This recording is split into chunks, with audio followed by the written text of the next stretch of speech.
안녕하십니까. 오늘은 진리란 무엇인가라는 주제로 말씀을 나누도록 하겠습니다. 고대 바벨론의 뛰어난 문학작품인 길가메시 서사시가 있습니다. 길가메시 서사시는 고대 도시 니느웨를 발굴하던 중에 기원전 7세기에 살았던 아시리아의 왕 아수르바니팔의 서고에서 발견되었습니다. 이 서사시는 기원전 3000년경부터 구전되던 것을 BC 1500년경에 기록한 것인데, 발굴해보니 당시 셈족이 사용하던 아카디아어로 12개의 점토판에 서령 문자로 새겨져 있었습니다. 길가메시의 서사시 제5장 홍수 이야기 편에 보면 신들의 이야기가 나옵니다. 신들이 반란을 더 이상 보고 있을 수 없구나 하면서 인류를 심판하기로 결정합니다. 그리고는 신들이 우트나 파시팀에게 홍수에 대비해 배를 만들어라, 지시하는 대로 만들어라, 가파는 깊은 구덩이를 덮는 둥근 천장처럼 만들어 덮고, 그런 후에 배에다 모든 생물의 종자들을 실어라, 그래서 생명체를 보존하라고 경고합니다. 우트나 피시팀은 방주를 만들고 가족들과 그 안에 들어가자 홍수가 시작되었습니다. 방주가 니시르산에 강도하자 그는 비둘기, 제비, 까마귀를 날려보냅니다. 비둘기와 제비는 돌아오지만 까마귀는 돌아오지 않습니다.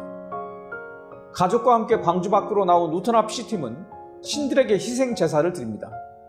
이 길가메시 서사시를 통해 창세기 6장에 나오는 홍수는 실제로 있었음이 확인되었습니다.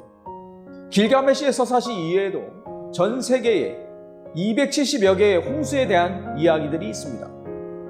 스티스 톰슨은 민속문학에 나타난 주제들을 분류하여 6권의 학술 보고서를 작성했는데, 보고서에는 약 33,000개의 주제들이 있었는데, 세계적 재난에 대한 언급을 보면 대홍수 122회, 화재 19회, 긴 겨울 6회, 큰돌 2회, 사람 먹는 귀신 1회, 해돋이 1회, 물체 1회, 지렁이 1회가 나온다는 것입니다.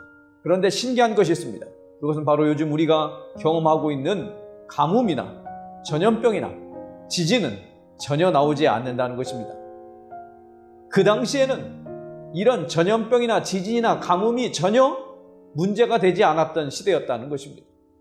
특별히 대홍수는 122회가 기록되어 있다는 것입니다. 다른 이야기에 비해 압도적으로 많은 숫자입니다. 성경의 홍수는 그냥 단순한 사건이 아니었던 것입니다. 아나돌 프랑스는 이렇게 말했습니다. 5천만 명이 가짜를 믿어도 그것은 여전히 가짜다. 5천만 명이 가짜를 진리라고 진심으로 믿는다고 해서 진리가 되는 것이 결코 아닙니다. 아무리 많은 사람이 믿든지 안 믿든지 진리는 진리일 뿐인 것입니다. 그래서 성경은 이렇게 말씀합니다. 잠언 16장 25절 말씀입니다. 어떤 길은 사람의 보기에 바르나 필경은 사망의 길이니라. 미국의 총기 사고 중에는 총알이 없다고 확신하고 장난을 삼아 총을 쐈다가 사망하는 일이 있다고 합니다. 그리고 하는 말이, 저는 정말로 총알이 있는 줄 몰랐어요. 전혀 사람을 죽일 마음이 없다는 것이 분명하지만 총알이 총에 들어있다는 진실을 몰랐다는 것입니다. 그가 아무리 진심이었다고 해도 죽은 사람의 생명을 다시 되살릴 수는 없는 것입니다. 여러분, 진리란다는 것이 중요합니까? 그리고 그것이 얼마나 중요할까요? 성경은 이렇게 말씀합니다. 데살로니가 후서 2장 13절 말씀입니다. 진리를 믿음으로 구원을 얻게 하심이니. 여러분, 아무거나 믿는다고 구원을 받는 것이 아니라는 것입니다. 진리를 믿어야 한다고 말씀하십니다. 그런데 기독교에서는 왜 성경을 믿어야 한다고 말합니까? 성경을 헬라어로 비블로스 캐논이라고 합니다. 진리와 진리가 아닌 것을 구별하는 책이라는 의미입니다. 그래서 진리인 성경 말씀을 믿고 따르는 것이 생명으로 가는 방법이라는 것입니다. 사람이 죄로 인해 죽을 운명이지만 예수 그리스도께서 우리를 위해 인간으로 오셔서 자신의 생명을 주셨습니다. 그래서 하나님께 나아갈 수 있는 길을 만들어 주셨습니다. 속절없는 죽음의 운명을 영원한 생명을 얻을 수 있게 해주신 것입니다. 이것이 바로 기독교의 구원입니다. 여러분, 어떤 것이 진리입니까? 진리의 특징이 있는데 그것은 바로 진리는 변하지 말아야 한다는 것입니다. 그래야 진리입니다. 해가 동쪽에서 떠서 서쪽으로 친다. 이것은 뭡니까? 진리입니다. 왜요? 한 번도 다른 쪽에서 뜬 일이 없기 때문이라는 것입니다. 하나님의 말씀이 진리이시려면 그 말씀이 변하지 말아야 합니다. 기독교의 하나님이 진리이려면 절대로 변하지 말아야 합니다. 그래서 구약에서 약속하신 예수님을 이 땅에 보내셔서 사람을 구원하시겠다는 하나님의 약속이 변하지 않았기 때문에 예수님이 이 땅에 오셔서 십자가를 지시고 인류를 구원하신 길을 주신 것입니다. 그렇게 우리는 변하지 않으시는 하나님을 믿는 것입니다. 또한 성경 말씀이 진리라면 변하면 안 됩니다. 십계명이 진리라면 변하지 말아야 합니다. 파푸아 뉴기니에서 사역하신 한 선교사님은 그들에게 가장 먼저 가르친 십계명의 진리는 살인하지 말라였다고 합니다. 그리고 그들이 일부 다처제로 살고 있기 때문에 간음하지 말라는 계명을 이야기했다고 하는 것입니다. 그래서 많은 사람들이 진리를 발견하고 하나님 앞으로 돌아오는 일들이 있었다고 하는 것입니다.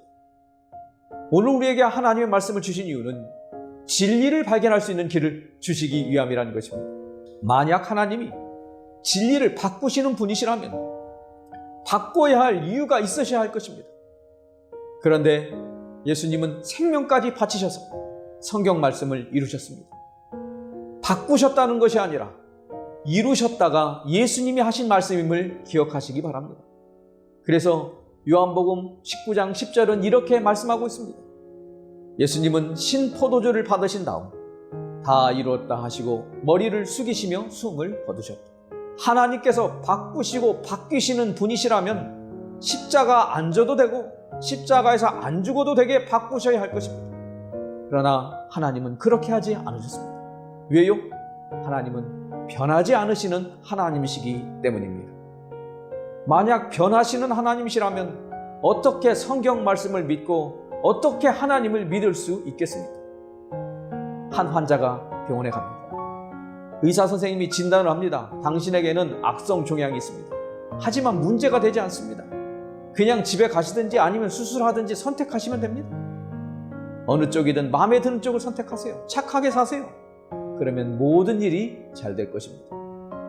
여러분, 이렇게 말한다면 뭐라고 하시겠습니까? 그렇다면 뭐라고 해야 합니까?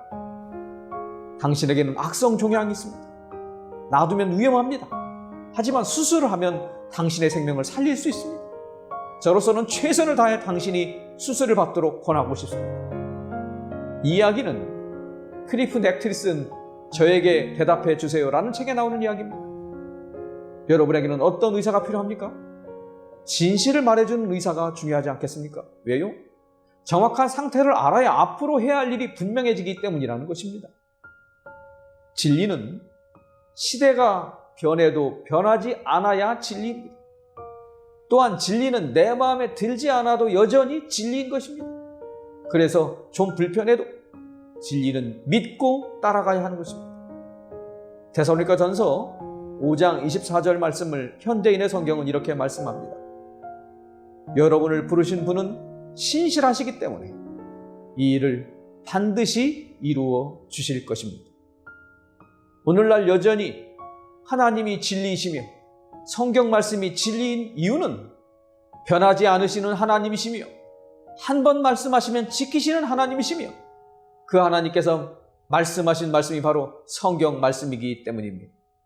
그러므로 변하지 않으시는 진리이신 하나님의 말씀을 믿는 믿음을 가지고 하나님을 신뢰하며 진리를 따라 살게 되시기를 바랍니다. 경청해 주셔서 감사합니다.